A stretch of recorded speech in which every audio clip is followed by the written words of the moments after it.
I really, really work at it, how long then? Asked the student. 30 years, replied the master. But I do not understand, said the disappointed student. At each time that I say I will work harder, you say that it will take me longer. Why do you say that? Replied the master, when you have one eye on the goal, you only have one eye on the path. This is the dilemma that I face within the American public education system. We are so focused on a goal, whether it be passing a test or graduating as first in the class. However, in this way, we do not really learn at our fullest. We do whatever it takes to achieve our original objective. Some of you may be thinking, well, if you pass a test or become valedictorian, didn't you learn something? Well, yes, you learned something, but not all that you could have.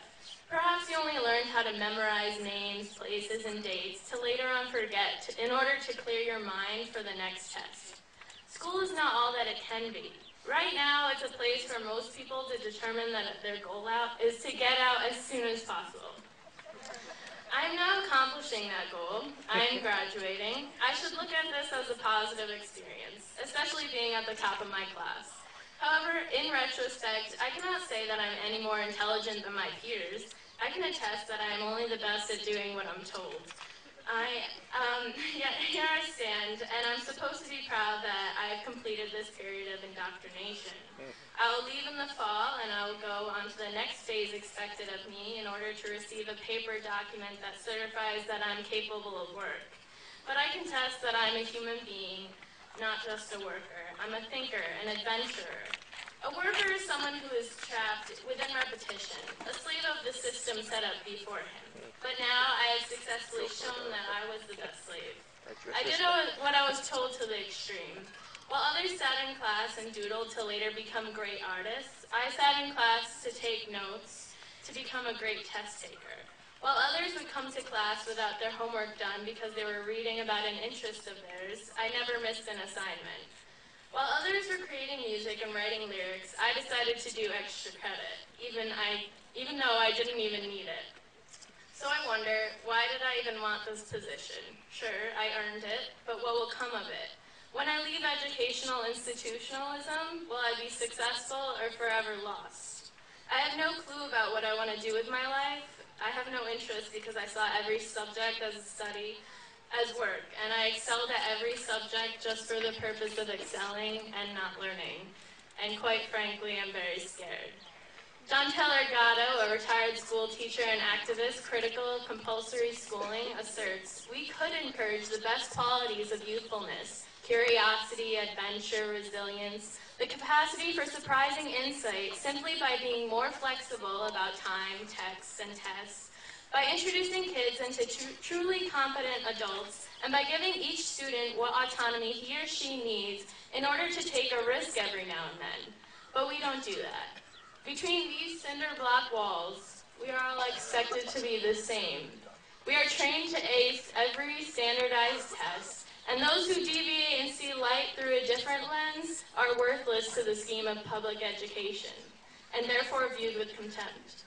H.L. Mencken wrote in the American Mercury for April 1924 that the aim of public education is not to fill the young of this species with knowledge and awaken their intelligence. Nothing could be further from the truth. The aim is simply to reduce as many individuals as possible to the same safe level, to breed and train a standardized citizenry, to put down dissent and originality. That is the aim in the United States. To illustrate this idea, doesn't it perturb you to learn about the idea of critical thinking? Is there really such a thing as uncritically thinking? To think is to process information in order to form an opinion. But if we are not critical when processing this information, are we really thinking? Or are we mindlessly accepting other opinions as truth? This was happening to me, and if it wasn't for the rare occurrence of an avant-garde 10th grade English teacher, Donna Bryan, I would have been doomed. I am now enlightened, but my mind still feels disabled.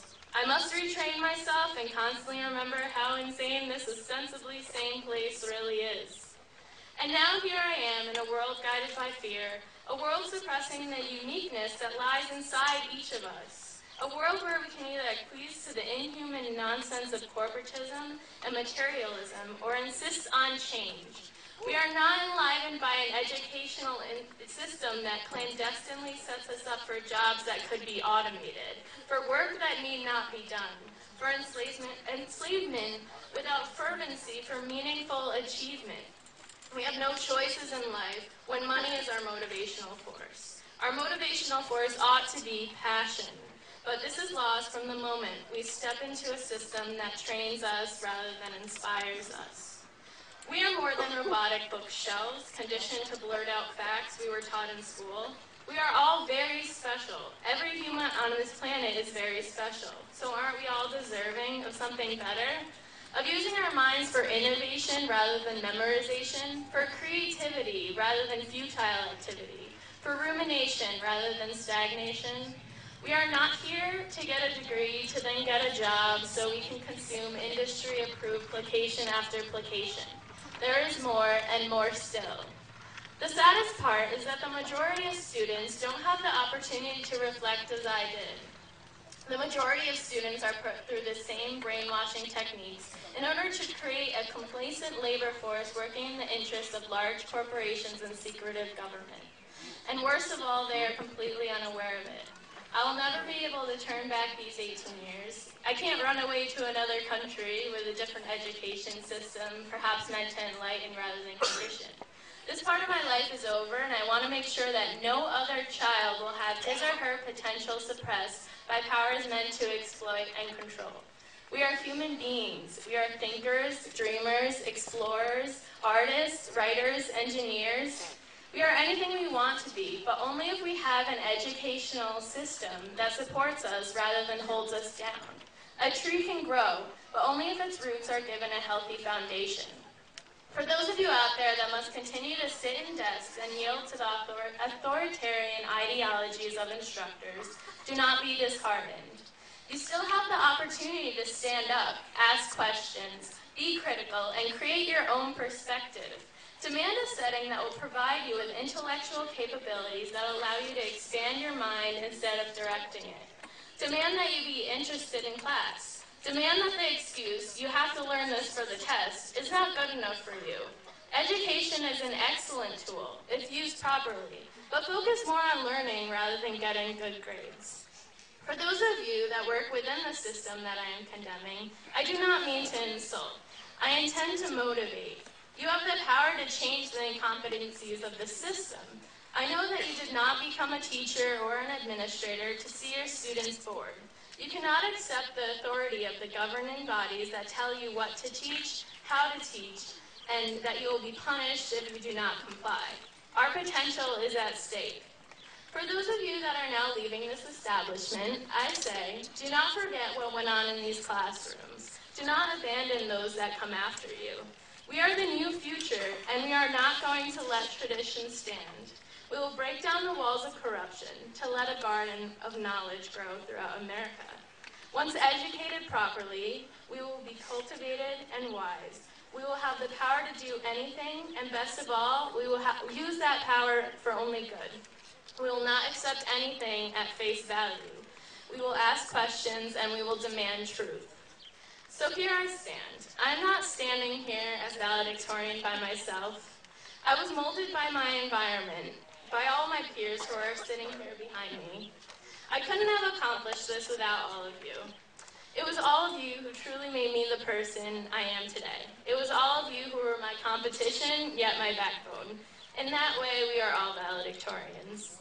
I am now supposed to say farewell to this institution, those who maintain it, and those who stand with me and behind me, but I hope this farewell is more of a see you later, when we are all working together to rear a pedagogic movement. But first, let's go get those pieces of paper that tell us that we're smart enough to do so.